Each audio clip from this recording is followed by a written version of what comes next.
I appreciate your time. It is wonderful to be here.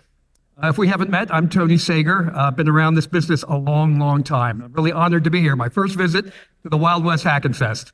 And let me tell you, this takes me back in time to the days when things were a little less corporate, a little less organized, a little more chaotic and fun. So it's really a pleasure to be here. I'm towards the end of my career, and I'm really honored. I'm a bit of a change of pace speaker for you here. I have no new insight into a brand new attack or technique or tool or anything like that. I sat in a bunch of the talks. They're amazing. You know, this is my professional life, and it's honored. What I'm going to do today is talk to you a little bit about the history of cybersecurity as seen by one guy, a little bit of insight into the operations of the National Security Agency, where I spent my first career, 35 years, and a little bit of thinking about national strategy. And what are we going to do about this mess that we've created in cybersecurity? And I hope to talk to you all a little bit about your role in this and what you can do about it. So that's what I got, right? Never say anything, no such agency, you've heard all that. So here's how I wound up at the National Security Agency. Let's see, mid-September 1977, I get a phone call from a recruiter. And he's an older guy, I'm a young punk, right? And how does an old guy back then talk to you? Son, if you could report in 2 weeks, you got a job. I said, great, what is this job? He said, we would like to offer you a position in our ComSec intern program, communications security. I said, great, what is that? Can't tell you. Okay, help me out here, man. He said, but you can go to the Encyclopedia Britannica, right? These were the times. Look up an article on cryptography. And he had to spell it for me. I had no idea. He says, that'll give you an idea what you're in for. But hey, I gotta have an answer right away. This job closes in 2 weeks. You want it or not? I said, I'll see you in 2 weeks. I don't have another job. And that was my auspicious beginning with the National Security Agency. I had applied a year before. I'd met a guy who was, remember the times, right? The 70s. You remember the quaint times when we all had one enemy? Most of you aren't old enough to remember this. One enemy, the Soviet Union, right? It was them versus us, our way of life, nuclear weapons. Anyone remember duck and cover drills in the hallways under your desks, right? That was the times that I was growing up in. But I met this guy in my tiny little liberal arts college where no self-respecting government agency would ever recruit. Majored in math, met this guy, perfect NSA recruit of that day. Advanced degree in math, native Russian speaker, US citizen. He was at the National Security Agency. He said, you ever think about going there? I don't know, who are they? He gave me a phone number. I call the phone number. I take the hardest math test of my life. I go do all the processing and stuff. Anyone else ever take a polygraph test? A shared suffering here, right? My results were so amazing, they had me come back again. It was like, oh. Then I didn't hear a thing for 6 months. And then I got that phone call. So I wind up at the National Security Agency in 1977. My first assignment in the Computer Security Design Guidance Division. Who knew there was such a thing in 1977? I never heard of such a thing. I took the only computer course my college offered. Every person in this room had more background getting into this field than I did. But I was hooked. It was amazing. Incredible people, the pioneers of computer security as we know it today. Second assignment, anyone prior uniform out in the audience? Thank you very much. And when I say thank you for your service, I'm not joking. I grew up in an Army enlisted family. My dad served in 3 wars. I lived on Army bases growing up. That's the life. I appreciate your service to our country and our sacrifice. But I wound up thinking about this business of, and my second assignment then, the Signal Officer Basic Course as a civilian. So if you were in ROTC, came out of West Point, OCS, you're going to be a signal officer. NSA sent me and a handful of other people in a pilot program to learn how to be a signal officer without the obligation to serve in uniform. It couldn't have been any better for a kid like me that grew up Army. Third assignment was the one that hooked me forever. Vulnerability Analyst for Defense. So I'd started in what was called ComSec. Spent my entire career. I'm probably the only NSA guy you're ever going to meet that spent his entire life in defense. Because I love a hopeless challenge. It never ends, right? Defense never ends.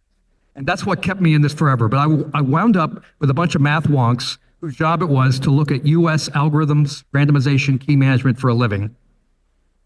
And I love that business of finding flaws. No responsible employer should ever pay me to write software. I'm just telling you. I've been there. It's a disaster. But pretty good knack for breaking things. And that's how I decided to spend my life. So if you kind of glance at this, I won't bore you with, these are the names of organizations I worked with. Kind of came up the left side. ComSec became information security, became system security, became information assurance, et cetera, et cetera. These were the names and the evolution of both the networking world that we live in today, as well as the missions. Up that middle stripe, somewhere in the early in my career, I switched to operational kind of work. So I went from sort of looking at mathematics and how to break it to real life systems. And that was considered grunt work. Many a mathematician, senior person told me I had ruined my career by shifting from math to computer science in like 1981, 82. And why did I do that? Because I figured out NSA would buy me an Apple II Plus to have on my desk if I switched to computer science. And this idea of computing going from a giant room, right, with gatekeepers and punch cards, some of you know that kind of stuff. I see some gray beards out there, to a computer you have on your desk. That I could literally, and did, reverse engineer from scratch to understand. It was like, oh my gosh, the world is going to be different. And I was so excited to be a part of that. So coming up through the operational ranks then, defensive testing, the early roots of red teaming, blue teaming, all that stuff. A lot of that work, I can say humbly, was pioneered at the National Security Agency. So we went from this sort of math focus to this testing focus. I spent a couple years in the lower right there in, anyone familiar with Sandia National Labs, the nuclear weapons engineering laboratory? I spent a couple years on a loaner program working on the software of nuclear use control systems. They call them safety systems. And think of it as the closest thing I ever came to working in a zero defect environment. You don't make mistakes because the consequences are so off the charts. So this all came together. And I used to joke about it, stuck around a little bit longer at NSA, I would have been, it all led up to this thing we call cybersecurity, this all-purpose word that no one quite defines the same way. But cosmic security, ultra security, whatever it was, this is the world that we live in. It's all one big morass of both opportunity, capability, but also challenge. That was part of the growth of security testing. There was no linear path, I can tell you, in security testing, right? So again, from the lab, from the paper designs, from architectures to real life, to the stand-up of 24/7 worldwide red team testing by the National Security Agency, all that kind of stuff was part of the life that I grew up with. And it was really exciting, but it was also kind of crazy.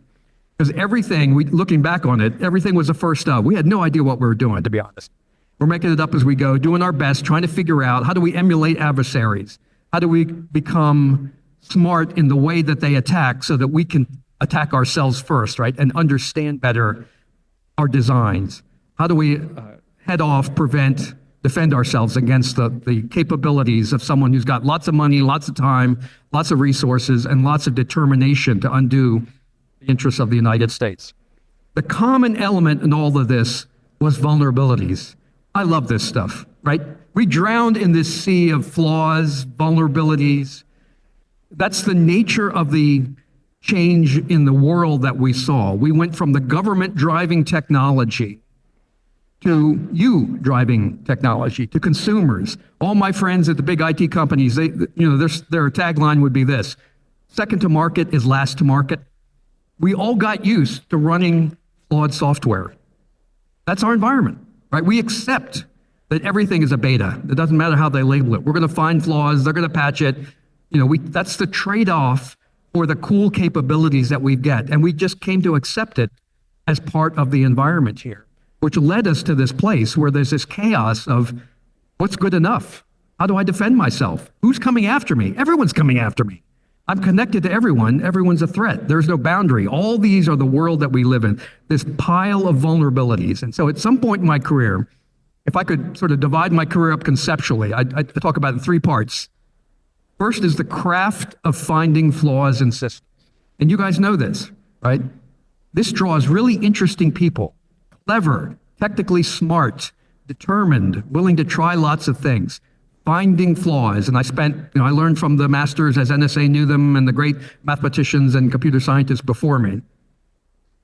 The middle third, I moved into management. And what that led me to was see failure at worldwide scale. And I say this with great humility and I'm assuming almost everyone in this room is a US taxpayer. Thank you for the education. You guys paid for my graduate school, for all the work that I did, my salary for all these years, my pension whenever I retire. And the idea was this. I could see now failure that was previously hidden. The early days of red teaming, very double top secret, very compartmentalized, right? All this stuff was so sensitive. Oh my gosh, there are flaws in DoD systems. We couldn't possibly tell anybody about that. But I was getting to see them all. At one point, I was running, and again, I say this humbly, I think it certainly was the largest attack engine for defense in the US government. 800 or so people, the NSA red teams, blue teams, all this kind of stuff. And that let me see failure at scale. But the real lesson for me was sitting inside the National Security Agency, right? One of the great worldwide attack engines, and seeing what we do to others, seeing what others do to each other. It is a fascinating, messy business out there. There is stuff happening every moment of every day, every way that you can think of. It's so complex, so dynamic. That's the national security environment that we live in today. So, learning the craft, seeing at scale what was going on, and the conceptual next third, it wasn't linear, but the conceptual third was figuring out, what are we doing wrong? Why do we keep finding the same problems over and over again? Why does every penetration test essentially tell us the same results? Why are we still seeing basic flaws in software literally decades after they were originally identified, studied, and so it's insane. Right? We've come to accept this as the world that we're in. And so part of that third phase was thinking about, what are we going to do about it? And I reached a conclusion that the government was not going to solve this. And I say this as a career-long, proud to be the son of an Army sergeant, civil servant. The only career path I ever wanted was to be in public service. But it pains me to point out, we're not going to solve this by the government telling us what to do. We have to behave differently than we did back then. So just a couple things. If you followed us over the decades, and you have to be kind of crazy to follow NSA, but here's some of the things that started to appear in the public over the decades as we started to open up what we were doing. I was part of a stand-up of a group called the System and Network Attack Center. It was an internal thing. Yes, the boss looked at I was a midline manager at that point. He looked around, he said, I like the acronym SNAC. Somebody come up with the meaning of it. Sure, okay. So it came System and Network Attack Center. And the big cultural change within NSA is it moved the focus of analysis from 90% mathematics, 10% that messy implementation, computery stuff, it's not that interesting, to essentially 50-50. And it raised the profile of this, this is probably 95, 96. And I remember the boss, the boss's boss calling me in, because I had a pretty elite group, a division, say 35 people or so, which was an amazing group. And we were going to be part of this thing. And the boss calls me in, and he's talking about his philosophy. And here's what he said. I'm going to even read you the Southern accent. Tony, if we could just hire me 50 of them hacker kids, we could solve this problem. I said, sir, with all respect, be careful what you wish for. Yes, we need those skills, but we also need to create a new professional discipline here. This is not about sort of random hacking at systems, right? This is about understanding flaws so that we can manage the risk. And I give him credit. He caused a change that would not have happened otherwise. But it was a painful start. But it was this, and that put us out in the public more. We started to create more work that would be shared, more partnerships, open partnerships with industry. Don't laugh when the NSA guy says we had open partnerships with industry, please. Many of you remember, does the term eligible receiver ring a bell? If you were in uniform at that time, you might remember. This was a game changer across the Defense Department. It was a gigantic exercise, a regular exercise, right? We're talking ships and planes and tanks and troops and lots of movement and, exercise. I mean, one thing the DoD really does is plan and exercise over and over and over again. And so this was a giant one. But this is the first one where a red team, an IT-focused red team, was really turned loose. And it completely blew the doors off the thinking in the Defense Department. across the board. A fair amount of this has been declassified as in the public, so if you look this up, you'll find all kinds of references. The red team for that, and it's no secret, was run out of NSA. There was no NSA red team, by the way. It was just cobbled together from parts. Some of my folks and other people's folks and thrown together. But what was a clear demonstration and a real wake-up call for really senior executives was that when faced by an IT hacking nation-state level threat coming after our IT systems, the US military could be brought to its knees. That's a sobering thought. If you have any sense of the number of human beings, the money, your taxpayer dollars, the risks involved, and the complexity of the worldwide situation, that's a wake-up call. And to the credit, lots of senior leaders in the DoD woke up to that problem and said, you know what, rather than hide this, we need to share this. If it happens to us, it could happen to anyone. So it really changed a lot of perspective on that. Third bullet up there, so I mentioned being part of the System and Network Attack Center, and this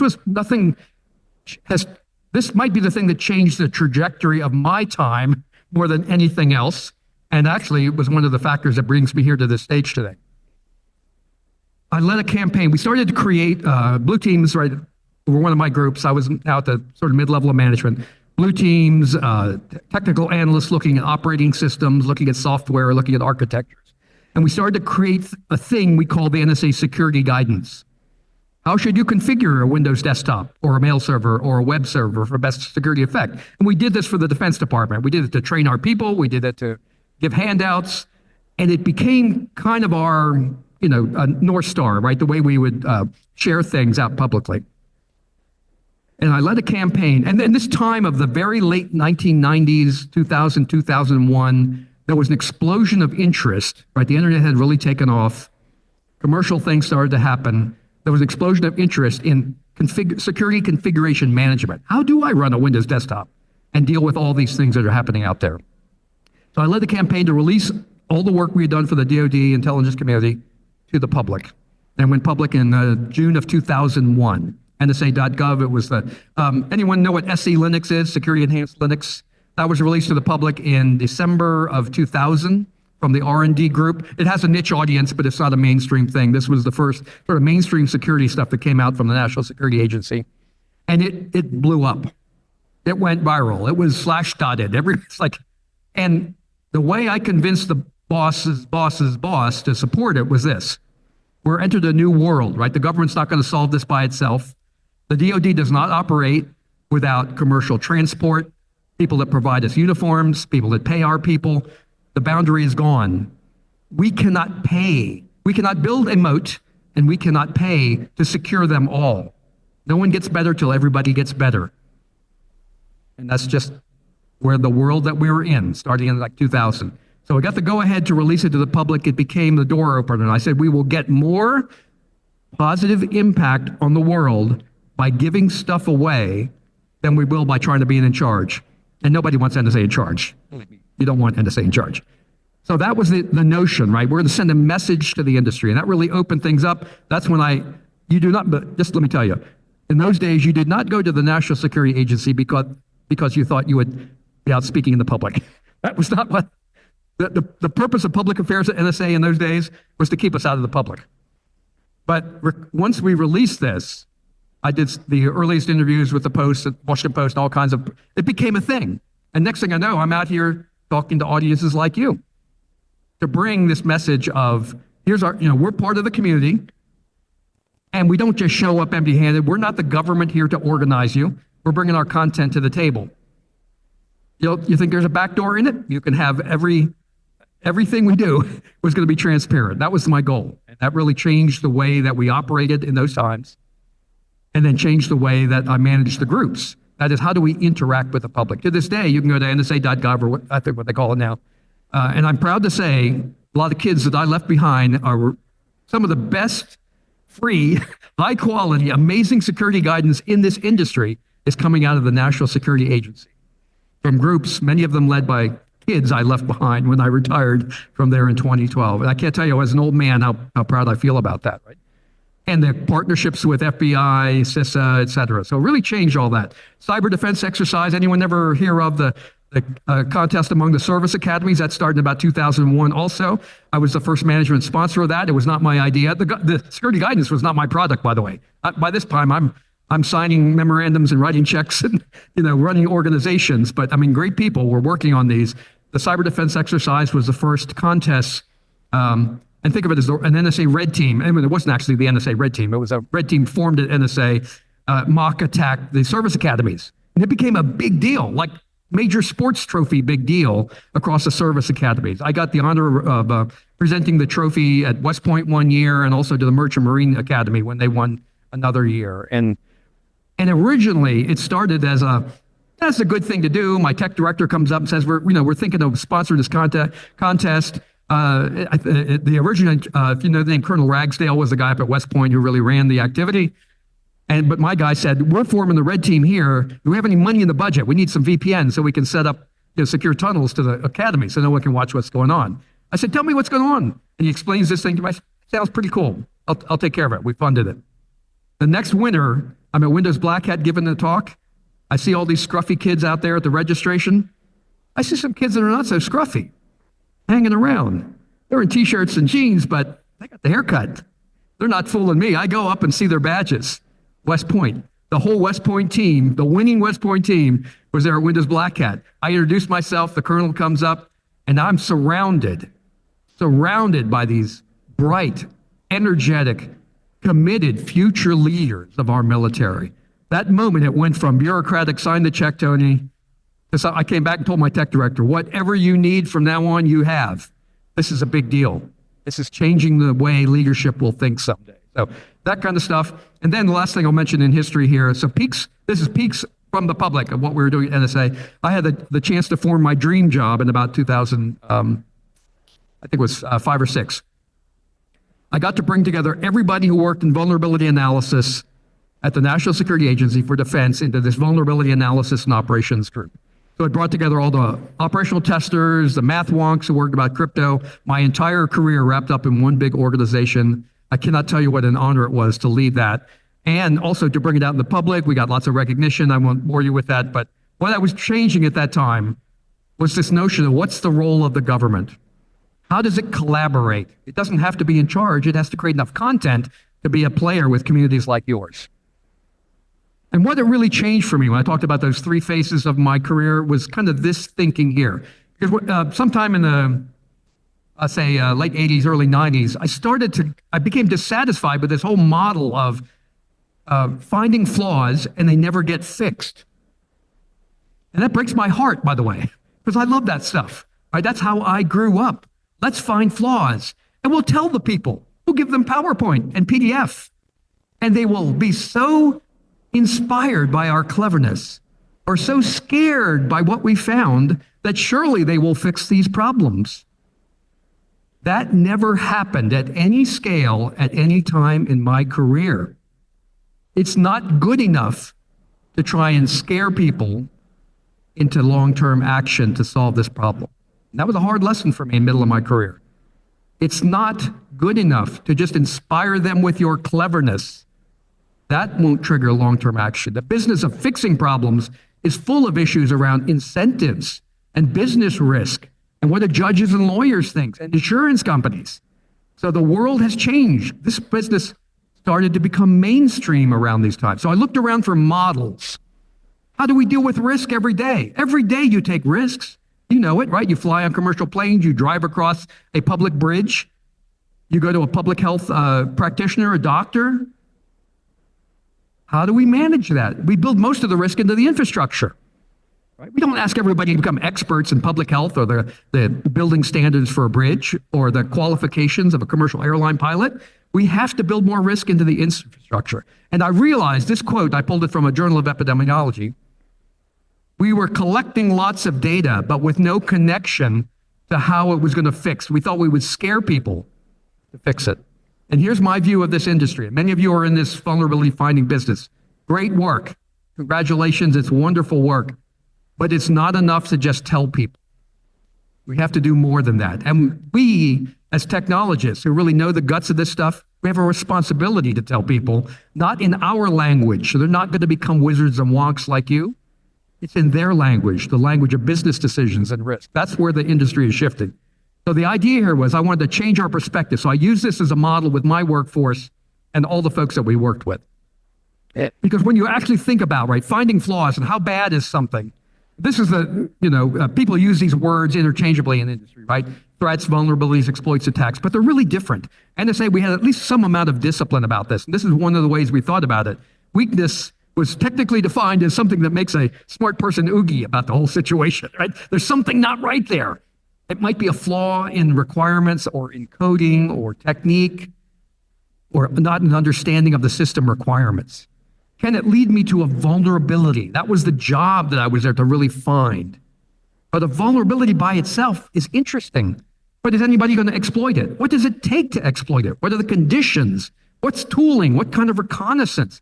What kind of other information will it take to make that thing exploitable? And how do I actually turn it into an attack? I can tell you, we spent extraordinary amounts of your taxpayer money for red teams to go from vulnerability to a mock attack.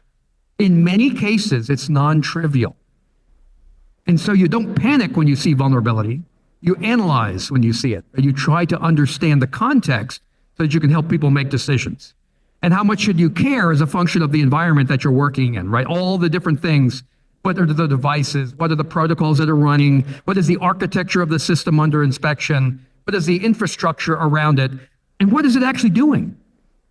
What is, if any of you work in GRC, right? How hard is it to drag criticality out of business owners? What are the critical systems? What's the critical data? You know how hard that is? That takes trained professionals. Because most people don't think that way. And so you have to work to help them understand how dependent they are on technology, even to understand what is critical. What would cost your business or ruin your reputation or scare your customer base away? You have to understand that before you can make sense of risk.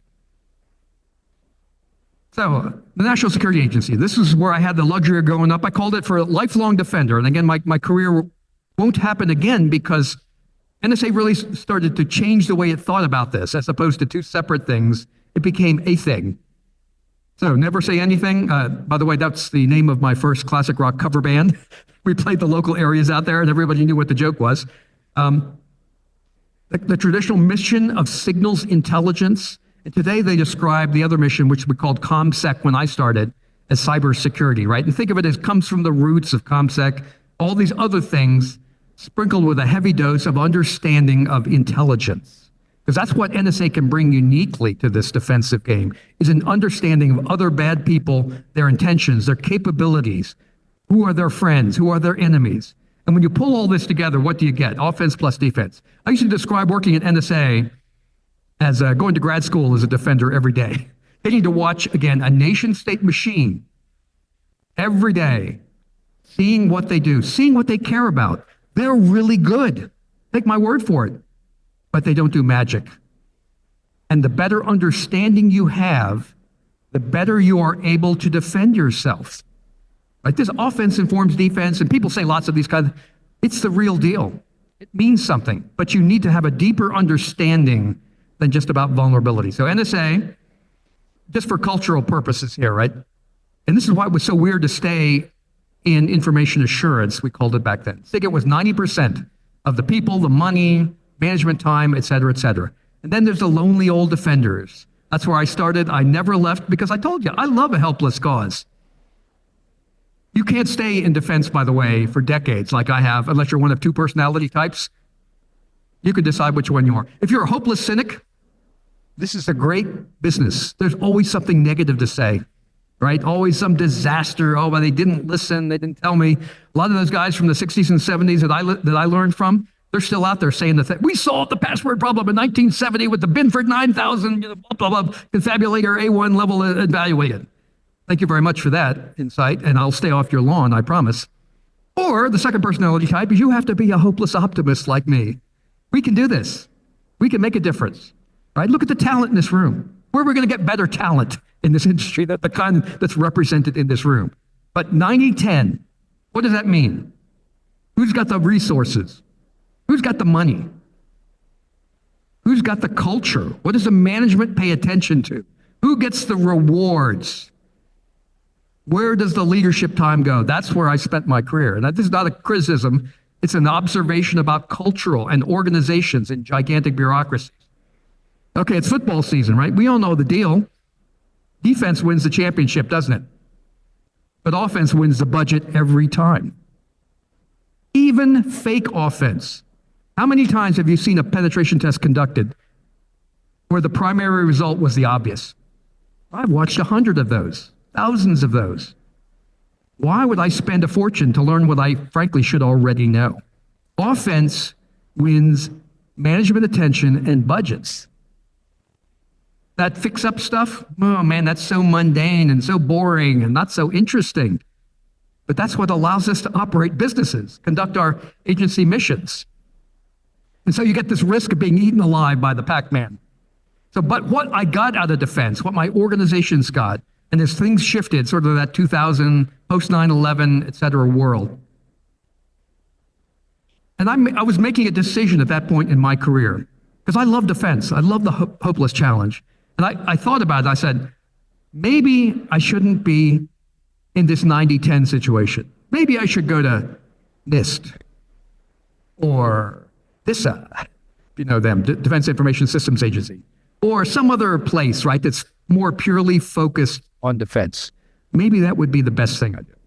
But what I became convinced of, with no knock on any of those friends, I have lots of friends across government and retired, I was convinced that the nation would not pay what it takes to build a first-class defensive organization.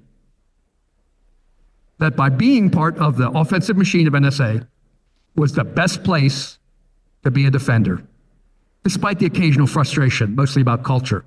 But you know, as we all grew up after 9/11, we started to think differently about this. And so we started to cross-train everybody.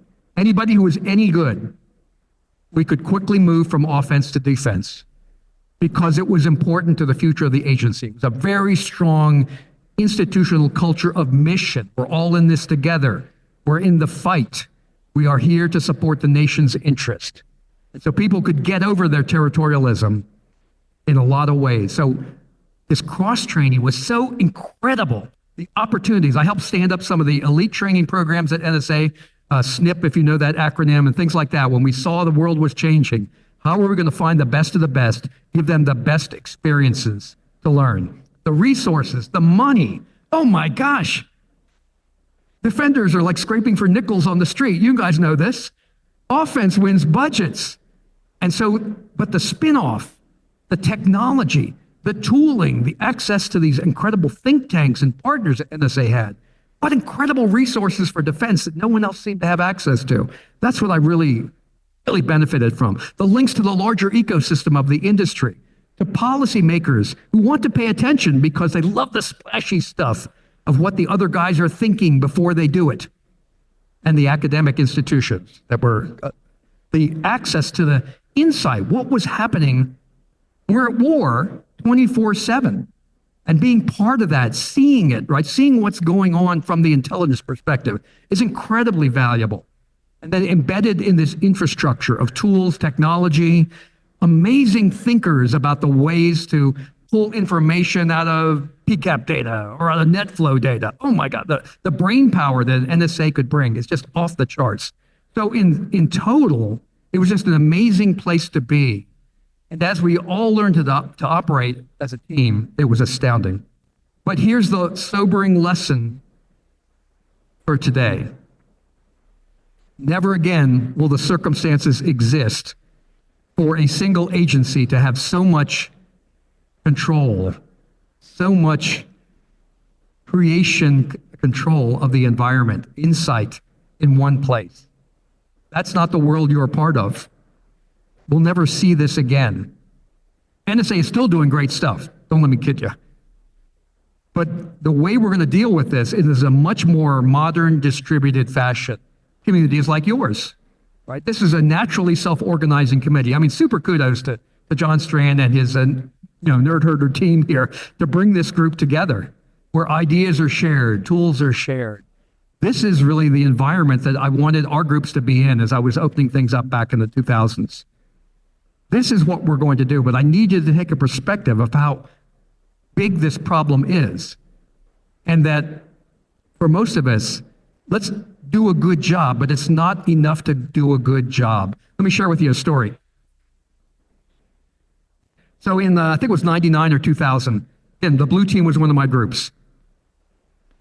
And the deputy chief of the blue team comes over. He's a Navy commander, top-notch guy, good thinker, wonderful person, still friends to this day. And he says to me, Tony, got something we want to run by you. We have a new slogan for the NSA blue team. We're going to put it on the coffee mugs, the t-shirts. Just want to run it by you before we do it. Sure, Bill, hit me. What do you got? Ready for this? Securing the DoD, one network at a time. Securing the DoD, one network at a time. I said, Bill, that's lovely. But that's not what we're doing here. Guess what? Securing the DoD, one network at a time, is like throwing rocks in the ocean because you want to change the water level. That problem is too big. It's too dynamic. Yes, we are going to help the customer that asked us to be there. We're going to fix what we can fix, et cetera, et cetera. But the ultimate value of what we do is not fixing that one. It's what we learn. Because if it's true there, it's true in 1,000 other places in the DoD. What is the lesson? What is the root cause? What are the conditions? And it turns out, and having studied red team results, blue team results for a long period of time, it turns out that most of the results of a red team are not best fixed by the system owner that invited you there. I have a tagline I use. The optimal place to solve a security problem is never where you found it. Right? For the DoD, why does a DoD system look that way? It has to do with policy, procurement, training, right? The role of the integrators in taking technology and fixing it up and configuring it for us. There were flaws everywhere, and there were a few at the actual system under test. But the learning about the population, and the model I came up with for my teams was security sampling. Every time we touch a piece of the DoD network, we are sampling the environment. And you learned this in probably 7th grade science. Why do you sample a population? Because you want to draw conclusions about that underlying population. So, and if you're clever, what you want is a framework where everybody who collects a sample does so with some consistency, provides the results in a standard format, shares it with people that might have a chance of fixing it, right? Getting it to the policymakers, the acquisition people, and so forth. So that became the mental model that we used for our missions back in those days. But this idea of, many of you are in businesses like penetration testing, red teaming, blue teaming, wonderful work, my all respect to you. But also think about what is it you can do to pull the lessons from what you have seen and share them with someone that could do something at a greater scale.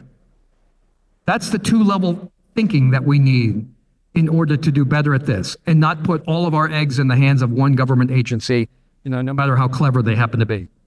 So let me do a quick wrap-up of sort of a lifetime worth of lessons for me. And you've heard most of these during this. This was the one that hurt my feelings, remember, right? Knowing about flaws doesn't get them fixed.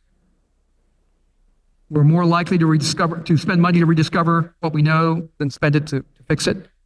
And therefore, it had to change. What do we do with what we find needs a different model. That's where that led me. The bad guy doesn't do magic. The more we understand, and emulating a true bad guy, if you're in this business, is harder than it sounds, right? Because bad guys, they have their own risk model. They operate differently. They have their own tooling. So you have to be careful what lesson you draw from the bad guy. Defense is always about prioritization, no matter what. No one defends their network overnight. No one changes everything, their technology overnight. It's always about priority, order. What am I going to do first? What am I going to do next? And here's the one, I call this the talk that gets me fired in the DC Beltway. The title of the talk I used to give is Information Sharing is Overrated. Threat sharing is overrated. The verb that matters is not share, it's translate. How can I translate millions of data points of badness into a small number of positive, constructive things that most people can do about it? Because most people will never understand your threat reports, They cannot subscribe to a commercial threat feed. They have no ability to make sense of all the beautiful information that's created by the high-end threat intelligence companies. Most of our economy is small, medium businesses that don't have a prayer of understanding this, and we shouldn't ask them to. It's unrational as a nation to think we're going to build a nation of security wizards, an economy that understands all this. So translate is what really matters. And people don't make cybersecurity decisions, right? No matter how much you educate or scare or inspire them, they make business decisions, economic decisions, personal decisions about their health, and so forth. And so you need to make that clear, right? It's not enough to meet people halfway. I've talked to several people about this. We are technologists. We understand this stuff from bits up.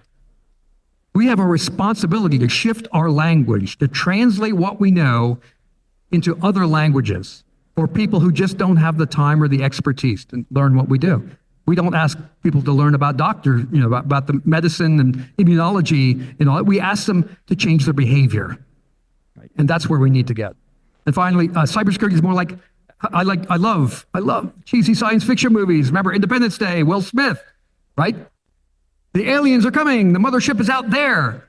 Brilliant people reverse engineer their scout craft, brilliantly create the virus, heroically deliver it. Boom goes the enemy. We escape just in time, come back, celebrate cigar, have a parade for the good guys. I have been in cyber defense for 47 years. There's never been a parade for me. No parade for any of you folks. Cybersecurity defense will never end. You know what it's like. The other movie, Groundhog Day, right? It's a machine. It runs over and over again. You are part of the information that feeds a bigger machine. Remember Bill Murray, right? Relives every day, finally figures out he's inside a machine, starts to change his behavior. Some things get better, some things get worse, but eventually he learns to manage the machine. You are creating information that other people will need to take action. And so when you design a machine, you want efficiency, you want standard inputs, right? My metaphor of the 2000s was security plumbing. Plumbing gives us civilization. It lets us move stuff, whether it's water or not, from where it's created to where it needs to go. And I don't have to worry about the transport, right? We need standard ways to talk about these things. So last couple of thoughts here, and I'll have a couple of minutes for questions, and I'll be around for the rest of the event. I can't give up a moment of the time here with you folks at the Wild West Hacking Fest. Remember, the lesson I'm trying to tell you, this is a chart I used internally, but we're always playing defense at two levels. Most of us live on the left side, right? The tactical side. Bad guys, ransomware, attacks, identity theft, and all that kind of stuff. Attackers and defenders. But remember, and you're seeing some of this now in the what's happening in the water, in our critical infrastructure, right? These alerts that are going out from CISA. Bad guys are playing the long game. They're building infrastructure. It is so easy to pin down the defense with noise today. We are drowning. We're just learning to survive for the next day. But the real nation-state adversary, what separates the pros from the amateurs, is infrastructure, is patience, is multi-dimensional attacks. It's not just packets, it's signals through the air, it's physical stuff. Nation-states are good at this stuff. They've been doing it a long time. My wife is a non-technologist. She asked me, help me understand this like spying stuff and intelligence, counterintelligence. I said, the only thing you need to know about nation versus nation stuff is this. In the name of information advantage, when nations compete, everybody cheats. Everybody cheats. They lie, cheat, and steal. They bribe people. They set up front companies. They don't respect your laws. They don't respect your privacy rights. They know all of them because they want to know how to work around them. It's a messy business out there. And again, you are part of the machine. So remember, there's always a second level of fight that's happening out there. Last little bit of history I'll share with you. This is the startup of the hunting mission. Now hunting is like trendy. I'm sure there's vendors and people here who work in hunting. The first hunting mission was part of my team at NSA. It built upon that lower left quadrant. That's right. Those were the missions that worked for me at the time. Anyone remember ComSec monitoring if you were in uniform? Technical security to hunt for big bugs and implants in the walls, and signal theory and all that kind of stuff.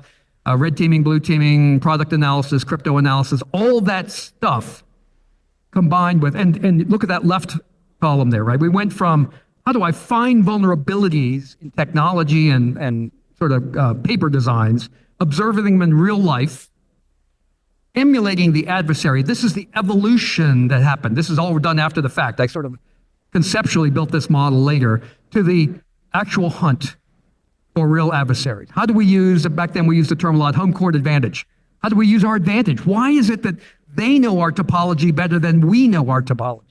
Why do they know who talks to who better than we do? We have thrown away our technical our home court advantage. Then combine that with understanding of motivation, capability. That's what all those elements came together at some point, sort of in the last several years of my career around the rise of what we called then the hunting mission, and what you now know in the industry has become sort of a thing. So, a couple last thoughts. I mentioned I did retire in 2012. Couldn't stay away though. There's so much more to be done, and I'm blessed every day to have a second career that's just as satisfying as my first career, part of the Center for Internet Security. Many of you know us. Many of the things that we're doing at NSA, we continue on here as a nonprofit. We're about to hit our 25th year. We're the world's largest producer of independent security configuration benchmarks. If you're not starting with our stuff, what the heck are you thinking? It's free, right? We do it with volunteers. We give the content away for free. We support the nonprofit through a membership model and services, but you do not, and the licensing to big tech companies, but you can have all of our content for free. And if you want to bring your knowledge to what we're doing, be a part of our community, volunteer. If you don't like us, go volunteer for Cloud Security Alliance or OWASP. One of the things I did a couple years ago was start in a confederacy of nonprofits. First, OWASP, some of the heavyweights, some of the tiny ones. I believe, again, all respect to my government friends. I had a wonderful career. My dad was a government guy. Proud to call some of the best people I know government employees. But we need other models. That's why I'm working as a nonprofit, and I'm a flaggarian cheerleader for the role of nonprofits across cybersecurity. That's one way that you can bring what you have learned, those lessons, those root cause issues, to people that are trying to solve the problem. So with that, I'm going to wrap up. It's been an amazing ride. I can't tell you how honored I am to be a part of this community. And that is no joke. Every day I go, I can't believe this. I've had a career to do work that's technically amazing, socially relevant. I can make a good living at it. I'm in the company of amazing people. Right? This industry is full of great people, great talent, great determination, and a sense of community service. Right? Many of you are involved in volunteer things, standards bodies, working groups, donating your time. This industry could not exist the way it does, could not survive without volunteerism. So whatever talent you can bring, find a place to do it, whether it's dealing with individuals, helping them bring them into this industry, or sort of big ideas like how do we generate root causes, how do we solve some of these problems, right? You can still make a great living at it, but every day I'm really proud to be one of the old guys in this industry to share some lessons with you. So with that, thank you to John Strand. I don't see, or Velda here is really amazing. Again, you didn't learn any great new techniques about hacking and any great new tooling and so forth, but I wanted to share with you a little bit of perspective of the life, the history, and the richness of the community that has built up and how wonderful it is to be a part of it. So if you have questions, I have maybe a minute or two, but I'll also be glad to stick around for as long as anyone's interested to talk about such stuff. So thank you very much.